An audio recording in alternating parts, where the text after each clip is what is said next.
मौनी अमावस्या अपने नाम के अनुसार मौन और साधना का व्रत है। हम हर दिन जाने अनजाने जितनी कितनी ही बात बोल जाते हैं जिससे लोगों का मन आहत होता है और अपनी कही बातों को लेकर हम बाद में अफसोस भी करते हैं। इसलिए साधना के लिए मौन परम आवश्यक माना गया है। गृहस्थ जन हमेशा मौन व्रत नहीं रख सकते, इसलिए एक दिन निर्धारित किया गया है जिसमें गृहस्थों को आत्मशुद्धि के लिए मौन व्रत का संकल्प लेना चाहिए। मौनी अमावस्या पर संभव हो तो पूरे दिन मौन धारण करें और मानसिक रूप से भगवान शिव और विष्णु का ध्यान करें, अथवा स्नान करने से पहले मौन धारण करें और स्नान के बाद ही कुछ भी बोलें और दिन भर कोई भी ऐसी बात ना कहें जिससे किसी का मन आहत हो। मौनी अमावस्या की सबसे बड़ी बात यह है कि यह माघ कृष्ण चतुर्दशी के अगले दिन आता है। माघ कृष्ण चतुर्दशी को शिवजी का विवाह माता पार्वती से तय हुआ था और अगले दिन मुनियों और देवी देवताओं ने शिव की साधना के लिए उनकी उपासना की थी। भगवान विष्णु ने देवी पार्वती के भाई बनकर उनके विवाह संबंधी कार्यक्रम में भाग लेना स्वीकार किया था। और इन सबसे अलग मौनी अमावस्या की कथा यह भी है कि सागर मंथन के समय जब असुर अमृत कलश लेकर भाग रहे थे, तब इसी दिन अमृत की बूंदें छलककर प्रयाग सहित कई स्थानों पर गिरा था।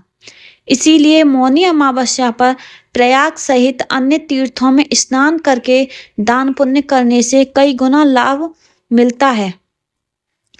माघ मास में तिल, ऊनी वस्त्र, घी का दान बहुत ही पुण्यदायी होता है। घी का दान बहुत ही पुण्यदायी होता है, इसलिए मौनी अमावस्या पर इन वस्तुओं का दान जरूर करना चाहिए।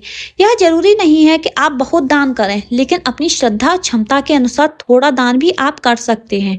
इससे भगवान शिव की कृपा प्राप्त होती है और व्यक्ति मृत्यु पश्चात उत्तम लोक में स्थान पाता है।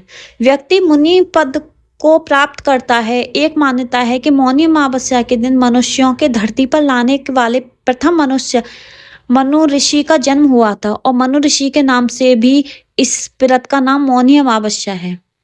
मौनी अमावस्या की कथा को लेकर जो प्रचलित कथा है, उसके अनुसार प्राचीन काल में एक ब्राह्मण परिवार कांचीपुरी में रहता था। पति पत्नी दोनों ही धर्मात्मा थे और धर्म पूर्वक अपनी गृहस्थी चलाते थे। इनका नाम देव स्वामी था और इनकी पत्नी का नाम धनवती था। इनके 7 पुत्र और एकमात्र पुत्री थी जिसका नाम गुणवती था। जब गुणवती सयानी हुई और तो देव स्वामी ने धनवती से कहा कि पुत्री के विवाह के लिए अब वर देखना चाहिए। ब्राह्मण ने अपने छोटे पुत्र को बहन गुणवती की कुंडली दी और कहा कि ज्योतिषी से इनकी कुंडली दिखवा लाओ, जिससे गुणवती के विवाह की बात आगे चले। ज्योतिषी को कन्या की कुंडली दिखाई। उसने बताया कि विवाह होते ही कन्या विधवा हो जाएगी। ज्योतिषी की यह बात जब ब्राह्मण परिवार को मालूम हुई तो वह बहुत दुखी हो गया और इसका उपाय पूछा।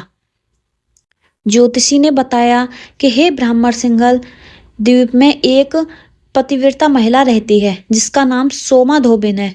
यदि कन्या की शादी से पहले सोमा आपके घर आकर पूजन करे और अपना आशीर्वाद दे तो यह दोष दूर हो जाएगा।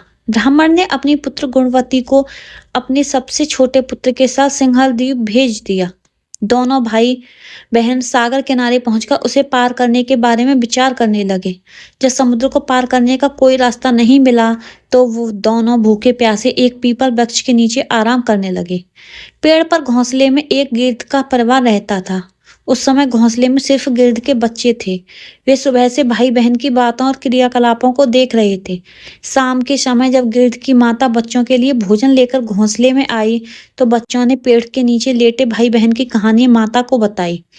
उनकी बातें सुनकर गिद्ध की माता को दोनों भाई बहनों पर दया आई और बच्चों के कहने पर उसने कहा कि तुम लोग अब चिंता मत करो, मैं इन्हें सागर पार करवा दूंगी। बच्चों ने माता की बातों को सुनकर खुशी खुशी भोजन ग्रहण किया। गिद्ध की माता बच्चों को भोजन करवाकर दोनों भाई बहनों के पास आई और बोली कि मैंने आपकी समस्याओं को जान लिया है। आप चिंता मत कीजिए, आपकी समस्या का निदान मैं कर दूंगी और आपको सोमा धोबिन के पास पहुंचा दूंगी। गिद्ध की बातों को सुनकर दोनों भाई बहनों का मन आनंदित हो गया। उन्होंने वन में मौजूद कंदमूल को खाकर रात काट ली। सुबह होते ही गिद्ध ने दोनों भाई बहनों को समुद्र पार करवा दिया और सिंघल द्वीप में सोमा धोबिन के घर के पास पहुंचा दिया। गुणवती सोना धोबिन के घर के पास छुपकर उड़ रहने लगी। हर दिन सुबह होने से पहले गुणवती सोमा का घर लीप दिया करती थी। एक दिन सोमा ने अपनी बहुओं से पूछा कि प्रतिदिन सुबह हमारा घर कौन लीपता है। बहुओं ने प्रशंसा के लोभ से कहा, हमारे अलावा यह काम और कौन करेगा। लेकिन सोमा को बहुओं की बातों पर भरोसा नहीं हुआ और वह यह जानने के लिए पूरी रात जागती रही कि कौन है जो हर दिन सूर्योदय से पहले घर लीप जाता है। सोमा ने देखा कि एक कन्या उनके घर में आई और आंगन लीपने लगी। सोमा गुणवती के पास आई और उससे पूछने लगी, तुम कौन हो और क्यों हर सुबह मेरे आंगन को लीप कर चली जाती हो। गुणवती ने तब अपना सारा हाल सोमा से कह डाला। गुणवती की बातों को सुनकर सोमा ने कहा, तुम्हारे सुहाग के लिए मैं तुम्हारे साथ चलूंगी। सोमा ने ब्राह्मण के घर आकर पूजन किया, लेकिन विधि का विधान कौन टाल सकता था। गुणवती का विवाह होते ही उसके पति की मृत्यु हो गई। तब सोमा ने अपने सभी पुण्य गुणवती को दान में दे दिए। सोमा के पुण्य से गुणवती का पति जीवित हो गया, लेकिन पुण्यों की कमी से सोमा के पति और बेटे की मृत्यु हो गई। लेकिन सोमा ने अपना घर छोड़ने से पहले बहुओं से कह दिया था कि मेरे लौटने से पहले अगर मेरे पति और बेटों को कुछ होता है तो उनके शरीर को संभाल कर रखना। बहुओं ने सास की आज्ञा को मानकर सभी के शरीर को संभाल कर रखा। उधर सोमा ने सिंघल द्वीप लौटते हुए रास्ते में पीपल के वृक्ष की छाया में विष्णु जी की पूजा कर 108 बार पीपल की परिक्रमा की। इसके पुण्य के प्रभाव से सोमा के घर लौटते ही उसके पति और बेटे फिर से जीवित हो गए। इसीलिए मौनी अमावस्या के व्रत करने वाले व्रतियों को यह कथा सुनकर पीपल की 108 बार परिक्रमा करनी चाहिए और भगवान विष्णु सहित शिव जी की पूजा भी करनी चाहिए। ओम नमः शिवाय। तो दोस्तों, अगर आपको हमारी कहानी पसंद आई हो तो वीडियो को लाइक, चैनल को सब्सक्राइब और कमेंट करना ना भूलें।